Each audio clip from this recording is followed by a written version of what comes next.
Hello friends and welcome back to our channel. And आज हम discuss करने वाले हैं योगा एंड सूफिज्म। जैसा कि हमने सारे रिलीजन्स और योगा जो है उनका रिलेशन देखने की कोशिश की है, जो कि हमारे एक योगा कॉम्पिटिटिव एग्जाम्स में जनरली पूछा जाता है शॉर्ट क्वेश्चन के तौर पे। तो वही आज हम डिस्कस करने वाले हैं, yoga and Sufism. So let's get started. Introduction.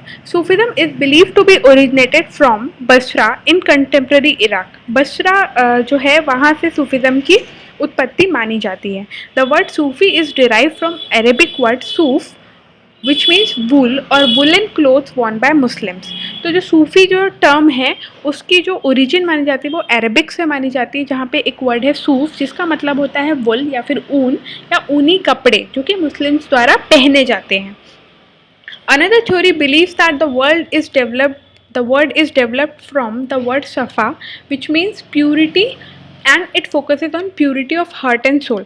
तो कई और थ्योरीज जो हैं वो सजेस्ट करती हैं कि जो सूफ़ी वर्ड है वो वर्ड सफ़ा से डिराइव हुआ है और जो सफ़ा का मीनिंग होता है वो है प्यूरिटी, यानी कि purity of heart and soul. आत्मा और दिल की सफाई जो है वो सफ़ा कहलाती है और सफ़ा से ही जो है हमारा सूफ़ी वर्ड डिराइव हुआ, ऐसा भी कुछ थ्योरीज का मानना है.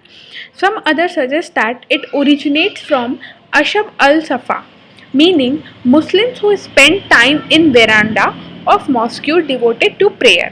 ऐसा कुछ थ्योरीज या कुछ लोगों का मानना है कि जो सूफिज़म है या सूफ़ी वर्ड है उसका जो ओरिजिन है वो है अशब अल सफ़ा. अगर यहाँ पे कुछ प्रोनाउंसिएशन मिस्टेक हो तो guys I am very sorry because I am not perfect with Arabic words.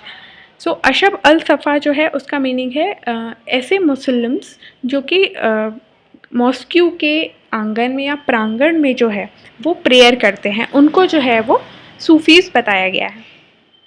Early sufi literature were found to be written during 10th century AD. तो जो पीक टाइम माना जाता है, जो सूफी लिटरेचर के लिए पीक टाइम माना जाता है वो 10th सेंचुरी एडी माना जाता है, क्योंकि मोस्टली जो सूफी लिटरेचर्स हैं वो 10th सेंचुरी एडी में ही लिखी गई हैं.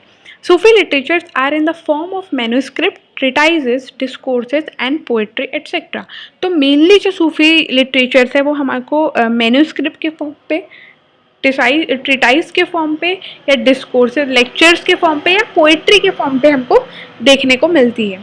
और गोल्डन एज ऑफ सूफिज्म, और जब पीक टाइम था जब सूफिज्म जो था, जो सूफिज्म रिलीजन था वो बहुत पीक पे चल रहा था, वो था 12th to 15th century AD.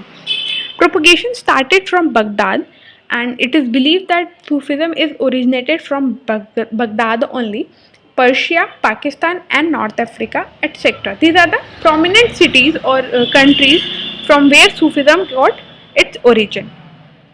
Sufi masters. Some famous Sufi masters can be asked as we are studying from yogic point of view और competitive point of view.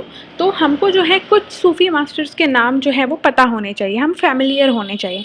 तो फर्स्ट इज़ उवैस अल करनी, हरेम बिन हैन, हसन उल बसरी, सैयद इब उल मसिब, रूबिया, जुनैन. They are some famous Sufi masters. Again I am saying sorry if I pronounced it wrongly. Do check with the spell. Sufi philosophy. So Sufi philosophy has 6 bases or roots which is called as Lataif, which represent various psycho-spiritual organs. They are Nafs, Qalb, Ruh, Sir, Kafi and Akfa. So these 6 are the basis of Sufi philosophy. Later, here awakening of spiritual centers of perception which is lying dormant, which is development of spirituality according to Sufism. तो यहाँ पे Sufism में ये माना जाता है कि जो स्पिरिचुअल सेंटर्स हैं परसेप्शन के, जो परसेप्टिव सेंटर्स हैं, उनकी जब अवेकनिंग हो जाती है तो जो है आप स्पिरिचुअल हो जाते हैं. According to Sufi philosophy, it is believe that person master लतैफ वन बाय प्रैक्टिस ऑफ. तो कोई भी इंसान, कोई भी मनुष्य जो है वो स्पिरिचुअल हो सकता है, वो मास्टर्स जो है इन लतैफ़ को, इन बेसिक रूट्स जो हैं सूफ़ी फ़िलासफ़ी को, उनको मास्टर कर सकता है. कैसे? मुराकबा, that is Sufi meditation, a kind of meditation. धिकर, that is remembrance of God in form of recitation और जपा. और purification of one psyche from negative thoughts, emotions and deeds. मतलब मन, क्रम, वचन से जब आपकी जो साइकिक है, मतलब आपकी जो माइंड है, माइंड एंड बॉडी का एसोसिएशन जो है वो प्योर हो जाता है, तब भी आप इन रूट्स को मास्टर कर सकते हैं। और love towards God irrespective of race, religion, nationality, without expectation. तो यहाँ पे भी जो डिफरेंट रिलीजन्स है, बिकॉज सारे रिलीजन्स का एक ही अल्टीमेट एम है सेल्फ रियलाइजेशन। तो बस सब में जो है हमारे टर्म्स कुछ डिफरेंट हैं, बोलने के तरीके कुछ मॉडिफाइड हैं। तो यहाँ पे भी सेम है, meditation, second remembrance of God और recitation of God's name, third is purification, that is mind and body purification, and third is bhakti, that is devotion towards God which leads to God ultimately. तो purification, ताजकिया इल नफ्स, that is purification of elementary passionate nature. जो हमारा being का, जो हमारे human being का पैशनेट एलिमेंट्री नेचर होता है, उसको जब आप क्लीन करते हैं, आप अपने हार्ट चक्रा को क्लीन करते हैं, तब जो है आपका प्यूरिफिकेशन परफेक्ट माना जाता है according to sufism. And who is perfect for God loves, तो ऐसा माना जाता है कि जो इन लतैफ़ को मास्टर कर लेता है और क्लींजिंग कर लेता है, वो अपनी मन और शरीर की शुद्धि कर लेता है, वही जो है उस अल्लाह का प्यार पा सकता है। और उसी को जो हम कहते हैं सेल्फ रियलाइजेशन, उसको हो सकता है उस जो अल्लाह है, वो भगवान है, वो जो सुप्रीम है, उनका नॉलेज उसको हो सकता है। तो उनके फीचर्स क्या होते हैं जिनको ये नॉलेज हो सकती है, जिनको जो है वो सुप्रीम मिल सकते हैं? तो one should be self illuminated, that is तजल्ली इल रूह, and second is whose ego gets null. Features क्या होंगे जिनको वो लव मिल सकता है? तो self illuminated which is called as तजल्ली इल रूह, whose ego gets nullified, that is called as तकल्लिया इल सिर, and whose purification of kafi, that is who is without doubt and anything hidden inside.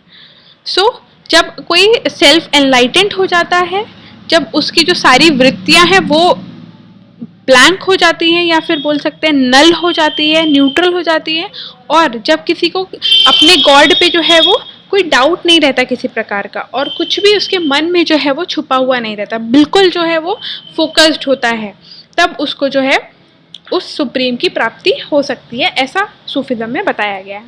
Some important terms associated with sufism. तो sufism में कुछ important terms use होते हैं, तो exam point of view से ये टर्म्स हमको पता होने चाहिए इन केस एग्जाम में अगर आ जाए तो। तो first is dhikr, that is remembering and following the instruction of Quran which includes repeated recitation of divine names, verses from hadith literature and sections of Quran. Some dhikr consist of ritual ceremony with recitation, singing, instrumentals, dance, costume, meditation, ecstasy and trance. यानी कि एक भगवान को याद करने का, उस supreme को याद करने का एक तरीका बताया गया है, जिसी को जो है dhikr बताया गया है। और ये जो इंस्ट्रक्शंस है वो कुरान में भी मिलते हैं, और हदीत एक सूफी लिटरेचर है, वहाँ पे भी इसके इंस्ट्रक्शंस मिलते हैं। तो आप इसको किसी भी फॉर्म में कर सकते हैं, किसी रिचुअल सेरेमनी के फॉर्म में, रिसाइटेशन के फॉर्म में, सिंगिंग के फॉर्म में, डांस के फॉर्म में, आप इसको किसी भी फॉर्म पे करके उस गॉड को आप याद कर सकते हैं, उसको जो है ग्रैटिट्यूड शो कर सकते हैं।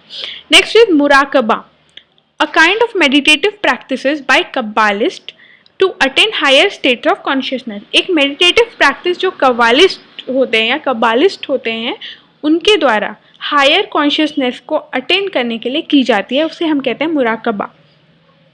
हादरा, that is dance associated with dhikr to appeal God and profit. तो जो डांस किया जाता है भगवान को याद करने के लिए, उनको समर्पित करके, उसे हम हादरा कहते हैं। Qawwali, qawwali is a kind of devotional Sufi music in praise of God. जैसे कि हमारे हिंदुज़म में या फिर कोई और, जैसे गुरुबाणी हो गई सिख में, हिंदुज़म में हमारा कीर्तन हो गया, तो ये सब जो है उसी का एक फॉर्म यहाँ पे कव्वाली है जो सूफीज़म में फॉलो किया जाता है। समासीमा, that is Sufi worship comprising of dance and music. तो जब आप वर्शिप करते हो डांस एंड म्यूज़िक के फॉर्म में, तो उसे सूफीज़म में समासीमा बताया गया है। देन खलवा, खलवा is solitude to retreat God. मतलब आप जब उनको सॉलिट्यूड देते हो, उस गॉड को, उस सुप्रीम को, उस प्रॉफिट को, तो वो खलवा कहलाता है।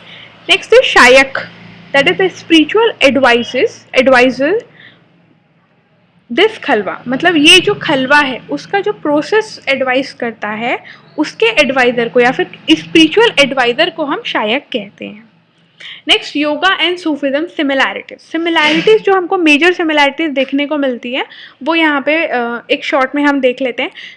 एक सूफी टेक्स्ट है मेडिटेशन के ऊपर जिसका नाम है जवाहिर इल खामसा। उसमें जो है 5 ज्वेल्स और 5 रत्न जो है वो डिस्क्राइब किए गए हैं, जो कि कहीं ना कहीं हमारी योगिक एक्सरसाइजेस से सिमिलैरिटी शो करते हैं। सेकेंड पॉइंट इज बाहिर अल हयात बाय मोहम्मद गावत, a broad yogic teaching can be found. तो जो बाहिर अल हयात जो टेक्स्ट है उसमें जो है योगा टीचिंग की जो प्रिंसिपल्स हैं, कंसेप्ट है, वो यहाँ पे अच्छी तरह के हमको देखने को मिल सकते हैं सूफिज्म में।